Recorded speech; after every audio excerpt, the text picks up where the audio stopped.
ब्रह्म बृहस्पतये नमः। राधे राधे भक्तों, मेरी चैनल सुबह मेरे संग में आप सब लोगों का स्वागत है। आज है गुरुवार। गुरुवार का व्रत बड़ा ही फलदायी माना जाता है। गुरुवार के दिन श्री हरि विष्णु जी की पूजा का विधान है। कई लोग बृहस्पति देव और केले के पेड़ का भी पूजा करते हैं। बृहस्पति देव को बुद्धि का कारक माना जाता है। केले के पेड़ को हिंदू धर्मानुसार बेहद पवित्र माना जाता है। बृहस्पतिवार के दिन भगवान विष्णु की पूजा की जाती है।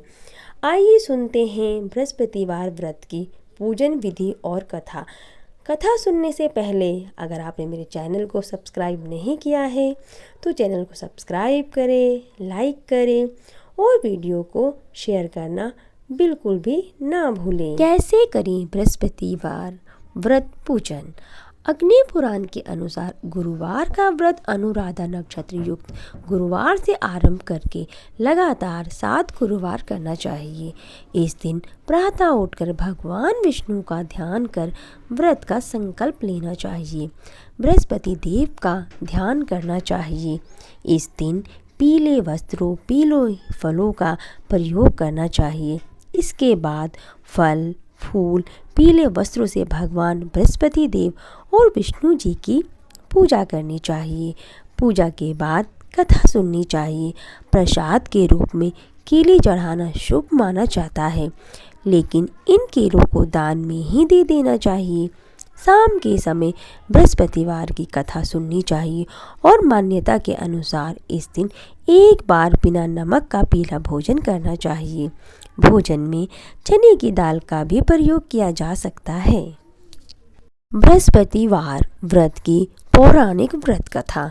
प्राचीन समय की बात है। एक नगर में एक बड़ा व्यापारी रहता था। वह जहाजों में माल लदवाकर दूसरे देशों में भेजा करता था। वह जिस प्रकार अधिक धन कमाता था उसी प्रकार जी खोलकर दान भी करता था, परंतु उसकी पत्नी अत्यंत कंजूस थी। वह किसी को एक दमड़ी भी नहीं देने देती थी।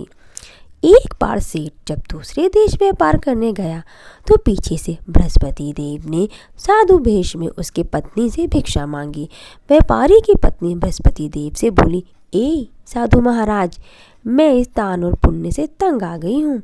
आप कोई ऐसा उपाय बताएं जिससे मेरा सारा धन नष्ट हो जाए और मैं आराम से रह सकूं। मैं ये धन लुटता हुआ नहीं देख सकती। बृहस्पति ने कहा, हे देवी, तुम बड़े विचित्र हो। संतान और धन से कोई दुखी होता है? अगर अधिक धन है तो इसे शुभ कार्यों में लगाओ। कुंवारी कन्याओं का विवाह करवाओ। विद्यालय और बाग बगीचों का निर्माण कराओ। ऐसे पुण्य कार्य करने से तुम्हारा लोक परलोक सार्थक हो सकता है। परंतु साधु की इन बातों से व्यापारी की पत्नी को खुशी नहीं हुई। उसने कहा, मुझे ऐसे धन की आवश्यकता ही नहीं है जिसे मैं दान दूं। तब बृहस्पति बोले, यदि तुम्हारी ऐसी इच्छा है तो तुम एक उपाय करना।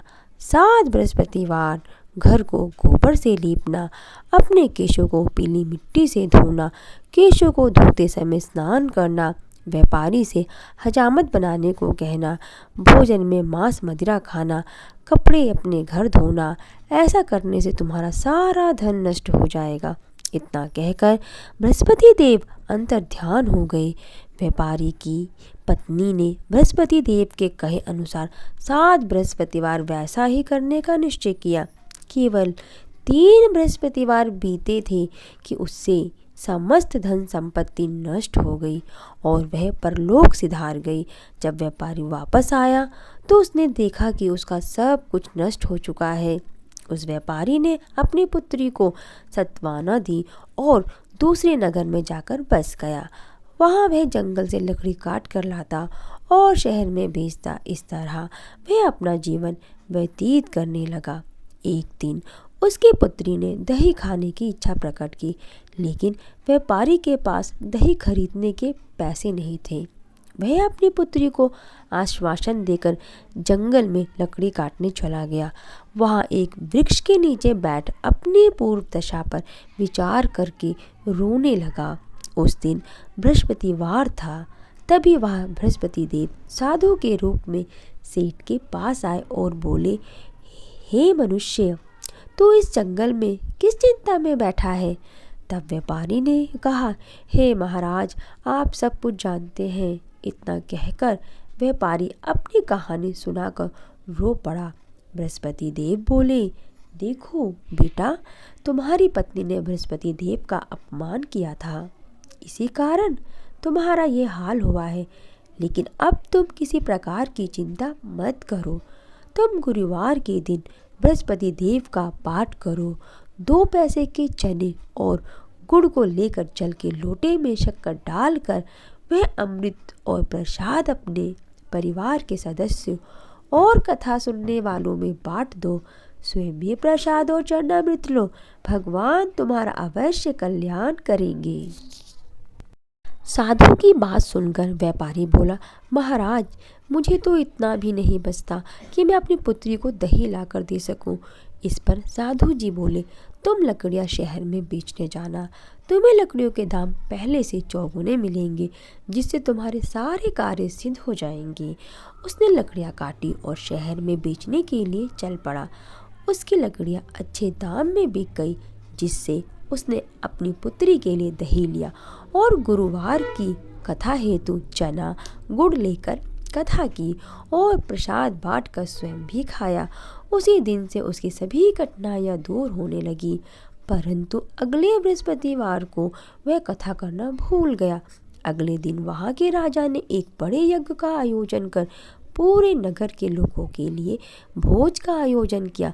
राजा की आज्ञा अनुसार पूरा नगर राजा के महल में भोज करने लग गया। लेकिन व्यापारी और उसकी पुत्री तनिक विलंब से पहुंचे, अतः उन दोनों को राजा ने महल में ले जाकर भोजन कराया। जब वे दोनों लौट कर आए, तब रानी ने देखा कि उसका खूंटी पर टंगा हार गायब है। रानी को व्यापारी और उसकी पुत्री पर संदेह हुआ कि उनका हार उन दोनों ने ही चुराया है। राजा की आज्ञा से उन दोनों को कारावास की कोठरी में कैद कर दिया गया। कैद में पड़कर दोनों अत्यंत दुखी हुए। वहां उन्होंने बृहस्पति देवता का स्मरण किया और बृहस्पति देव ने प्रकट होकर व्यापारी को उसकी भूल का आभास कराया और उन्हें सलाह दी कि गुरुवार के दिन कैद खाने के दरवाजे पर तुम्हें 2 पैसे मिलेंगे। उनसे तुम चने और मुनक्का मंगवा कर विधि पूर्वक बृहस्पति देवता का पूजन करना। तुम्हारे सब दुख दूर हो जाएंगे। बृहस्पतिवार को कैद खाने के द्वार पर उन्हें 2 पैसे मिले। बाहर सड़क पर एक स्त्री जा रही थी। व्यापारी ने उसे बुलाकर गुड़ और चने लाने को कहा। इस पर वह बोली, मैं अपनी बहू के लिए गहने लेने जा रही हूँ, मेरे पास समय नहीं है। इतना कहकर वह चली गई। थोड़ी देर बाद वहां से एक और स्त्री निकली। व्यापारी ने उसे बुलाकर कहा कि हे बहन, मुझे बृहस्पतिवार की कथा सुननी है, तुम मुझे 2 पैसे का गुड़ चना ला दो। बृहस्पति देव का नाम सुनकर वह स्त्री बोली, भाई, मैं तुम्हें अभी गुड़ चना ला कर देती हूँ। मेरा इकलौता पुत्र मर गया है, मैं उसके लिए कफन लेने जा रही थी, लेकिन मैं पहले तुम्हारा काम करूँगी, उसके बाद अपने पुत्र के लिए कफन लाऊंगी। वह स्त्री बाजार से व्यापारी के लिए गुड़ चना ले आई और स्वयं भी बृहस्पति देव की कथा सुनी। कथा के समाप्त होने पर वह स्त्री कफन लेकर अपने घर गई। घर पर लोग उसके पुत्र की लाश को राम नाम सत्य है कहते हुए शमशान ले जाने की तैयारी कर रहे थे। स्त्री बोली, मुझे अपने लड़के का मुख देख लेने दो। अपने पुत्र का मुख देखकर उस स्त्री ने उसके मुंह में प्रसाद और चरणामृत डाला। प्रसाद और चरणामृत के प्रभाव से वो पूरा जीवित हो गया। पहली स्त्री जिसने बृहस्पति देव का निरादर किया था, वह जब अपने पुत्र के विवाह हेतु पुत्र वधू के लिए गहने लेकर लौटी और जैसे ही उसका पुत्र घोड़ी पर बैठकर निकला, वैसे ही घोड़ी ने उन्हें ऐसी छाल मारी कि वह घोड़ी से गिरकर मर गया। यह देखकर स्त्री रो रो कर बृहस्पति देव से क्षमा याचना करने लगी।